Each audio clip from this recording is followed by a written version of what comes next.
یہ جولائی 1955 کا ایک دن تھا جب نیو یارک سٹی کے ایئرپورٹ سے پین ایم 914 فلائٹ چند گھنٹے کی مسافت پر موجود فلوریڈا کی سٹی میامی تک جانے کے لیے روانہ ہوئی۔ اس پلین کا سٹاف ڈیلی روٹین کے مطابق پیسنجرز کو ایک جگہ سے دوسری جگہ تک لے جانے کے لیے تیار تھا، لیکن انہیں کیا پتہ تھا کہ ان کا یہ سفر ان کی زندگی کا سب سے لمبا سفر ہونے والا ہے۔ نہ صرف سب سے لمبا سفر بلکہ پوری دنیا میں اپنا ایک ورلڈ ریکارڈ بنانے والا ہے۔ ناظرین، اس فلائٹ کے ٹیک آف کے چند لمحے بعد پائلٹ کا ایئر ٹریفک کنٹرولرز کے ساتھ ریڈیو کانٹیکٹ ختم ہو گیا۔ یہ پلین بغیر کسی پریشانی کا ہنٹ دیے اور ملبے کی چھوٹی سے چھوٹی چیز کو پیچھے چھوڑتا ہوا بظاہر کسی پتلی ہوا میں غائب ہو گیا۔ یوں محسوس ہوتا تھا کہ جیسے اس پلین کو آسمان کھا گیا ہو یا زمین نگل گئی ہو، کیونکہ اس پلین کا کوئی بھی کریشنگ ایویڈنس ہی نہ مل سکا۔ اور جیسے جیسے سال گزرتے گئے تو زیادہ تر لوگوں نے یہ ہی سمجھنا شروع کر دیا کہ یہ مسٹری کبھی حل ہی نہیں ہوگی، اور پھر 37 سال کے عرصے کے بعد 1992 میں اس پلین نے کیا ناممکن سے ممکن کا سفر۔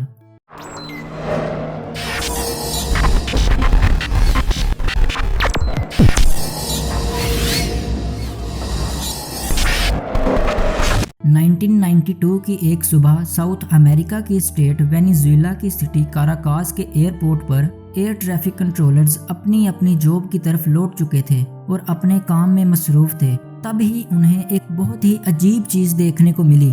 وہ کسی پلین کو کاراکاس ایئرپورٹ کے رن وے کی جانب آتے ہوئے دیکھ سکتے تھے۔ ناظرین، لیکن حیرت کی بات یہ تھی کہ ان کے ریڈارز اس پلین کو کیچ ہی نہیں کر پا رہے تھے۔ ایئر ٹریفک کنٹرولرز واضح طور پر پلین کو رن وے کی سمت دوڑتے ہوئے دیکھ رہے تھے، لیکن ریڈارز ان کو کلیئر آسمان شو کروا رہے تھے۔ ناظرین، ریڈارز کی شیپ کچھ اس طرح کی ہوتی ہے۔ ان کا مقصد اپنی رینج میں آنے والے کسی بھی پلین کی سمت کو بتانا ہوتا ہے کہ وہ کس طرف سے آ رہا ہے، اس پلین کا ماڈل کیا ہے اور اس میں کتنے پیسنجرز موجود ہیں۔ لیکن یہ ریڈارز اس فلائٹ کا ڈیٹا شو ہی نہیں کروا رہے تھے۔ جیسے جیسے یہ پلین قریب آیا تو ایئر ٹریفک کنٹرولرز نے دیکھا اور جج کیا کہ یہ پلین پرانے زمانے کا اور پروپیلر سے چلنے والا ہے، ایک ایسا ماڈل جو برسوں سے استعمال ہی نہیں ہوا۔ ایئر ٹریفک کنٹرولر جان دی لا کوٹے نے فوری طور پر پائلٹ کے ساتھ ریڈیو کانٹیکٹ کرنا شروع کر دیا۔ انتہائی مشکل کے بعد جب پائلٹ سے کانٹیکٹ ہوا تو جان نے پائلٹ سے اس مسٹیریس پلین کی آئیڈینٹی بیان کرنے کو کہا، تو پائلٹ نے جواب دیا کہ یہ فلائٹ 914 ہے جو فلوریڈا کی سٹی میامی میں ٹچ ڈاؤن کے لیے تیار ہے۔ جب جان نے اسے بتایا کہ یہ وینیزویلا کی سٹی کاراکاس کا ایئرپورٹ ہے تو پائلٹ یہ سن کر گھبرا گیا، کیونکہ وہ اپنی منزل سے 1200 مائلز دور کسی طرح سفر کر چکا تھا۔ ناظرین، اس کے علاوہ ایئر ٹریفک کنٹرولرز اور اس مسٹیریس پلین کے درمیان چیزیں اور بھی عجیب ہونے والی تھیں۔ جیسے ہی پلین نے ایئرپورٹ کے رن وے پر لینڈ کیا تو ایئر ٹریفک کنٹرولرز نے پلین کی کھڑکیوں سے پیسنجرز کو انتہائی دبی ہوئی حالت میں اولڈ فیشنڈ کپڑوں میں ملبوس ٹارمک پر موجود ماڈرن پلینز کو الجھن کی حالت میں گھورتے ہوئے دیکھا۔ ایک لمبی خاموشی کے بعد جان کا ریڈیو کڑکا اور اس مسٹیریس پلین کے پائلٹ نے جان سے تاریخ کی کنفرمیشن کے لیے کہا، تو جان نے اسے بتایا کہ یہ 21 مئی 1992 ہے۔ جب جان پائلٹ کو تاریخ بتا رہا تھا تو وہ پائلٹ کو پریشانی کی حالت میں تیزی سے سانس لیتے ہوئے واضح طور پر سن سکتا تھا۔ کچھ ہی لمحوں بعد پائلٹ نے کلپ بورڈ کی کھڑکی کھول دی اور اپنے ہاتھوں کو باہر نکال کر لینڈ کریو سے مخاطب ہو کر کہا کہ ہمیں آپ کی ضرورت نہیں ہے، ہمارے پاس مت آؤ، ہمیں یہاں سے جانا چاہیے۔ جیسے ہی پائلٹ نے اپنے بازو ہلائے تو اس کے ہاتھ سے کچھ پھڑپڑا کر ٹارمک پر آ گرا، جس کو اس نے اپنے ایک ہاتھ میں پکڑا ہوا تھا۔ اس سے پہلے کہ کوئی رد عمل ظاہر کرتا، پلین حرکت میں آیا اور رن وے پر دوڑتا ہوا ٹیک آف کر گیا اور دیکھتے ہی دیکھتے بادلوں میں غائب ہو گیا۔ جب جان نے یہ دیکھا تو وہ ٹارمک کی طرف بھاگا اور اس ڈاکومنٹ کو پکڑا جو پائلٹ کے کلپ بورڈ سے گرا تھا۔ جب اس نے اس ڈاکومنٹ کو دیکھا تو وہ 1955 کا ایک کیلنڈر تھا۔ اس کے بعد ایئر ٹریفک آفیسرز اس بات کا اندازہ لگانے میں کامیاب ہو گئے کہ رن وے پر آنے والی یہ ان ایکسپیکٹڈ فلائٹ 914 ہے جو 50s میں غائب ہوئی تھی۔ لیکن اس کی مکمل ریسرچ کے بعد بھی ایئر ٹریفک آفیسرز اس فلائٹ کی اچانک اپیئرنس کا اندازہ نہ لگا سکے، اور جہاں تک اس پلین کا تعلق ہے اس کے بعد اسے دوبارہ کبھی نہیں دیکھا گیا۔ ناظرین، اس طنزیہ کہانی کو حقیقت میں بدلنے کے لیے سب سے مشہور نظریہ یہ مانا جاتا ہے کہ یہ پلین کسی غلطی سے ٹائم اور سپیس کے ذریعے ایک وارم ہول میں داخل ہوا۔ اس وارم ہول کے ذریعے یہ مسٹیریس پلین 37 سال کے لیے نہ جانے کہاں چلا گیا۔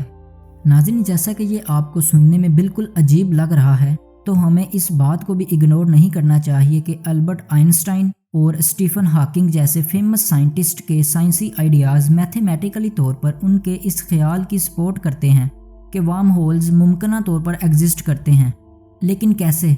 اس کا اندازہ ہم اس ایک ایگزامپل سے لگاتے ہیں۔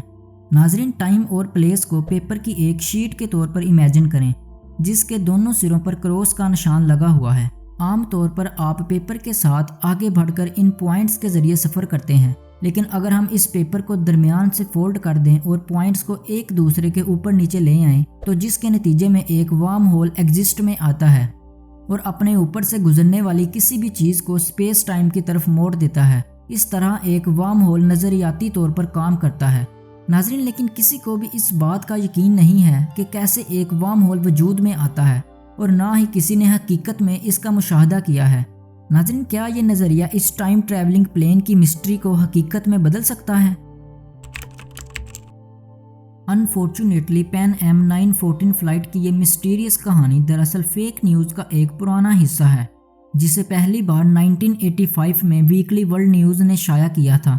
دراصل یہ ٹیبلوئڈ پہلے ہی اپنے نیوز پیپر کی سیلز کو بڑھانے کے لیے دماغ کو ہلا دینے والی کہانیاں ایجاد کرنے میں بدنام تھا، جس میں یہ کہانیاں بھی شامل تھیں: baby born with a wooden leg, man knocks himself out with boomerang. در حقیقت فلائٹ 914 کی سٹوری نے اس ٹیبلوئڈ کی ہسٹری میں ایک ایسی دھوم مچائی کہ اس نے اس کہانی کو 2 بار پھر سے 1993 میں اور 1999 میں شائع کیا۔ جلد ہی یہ سٹوری ایک لیجنڈ بن گئی اور لوگوں نے اسے آن لائن بھی دیکھنا شروع کر دیا۔ ناظرین، بے شک فلائٹ 914 کی سٹوری ایک دھوکہ ثابت ہوئی، لیکن اس کا ہرگز یہ مطلب نہیں ہے کہ ہماری دنیا میں ٹریولنگ راز موجود نہ ہوں۔ ہماری دنیا رازوں سے بھری پڑی ہے، جس کے بارے میں ہم کسی اور ویڈیو میں ڈسکس کریں گے۔ دوستو، میں امید کرتا ہوں کہ آپ کو ہماری یہ ویڈیو پسند آئی ہوگی۔ اگر آپ کو یہ ویڈیو پسند آئی ہے تو ہمارے چینل کو سبسکرائب کرنا اور اپنے دوستوں کے ساتھ شیئر کرنا مت بھولیے گا۔ ملتے ہیں اگلی ویڈیو میں، اپنا خیال رکھیے گا۔ خدا حافظ۔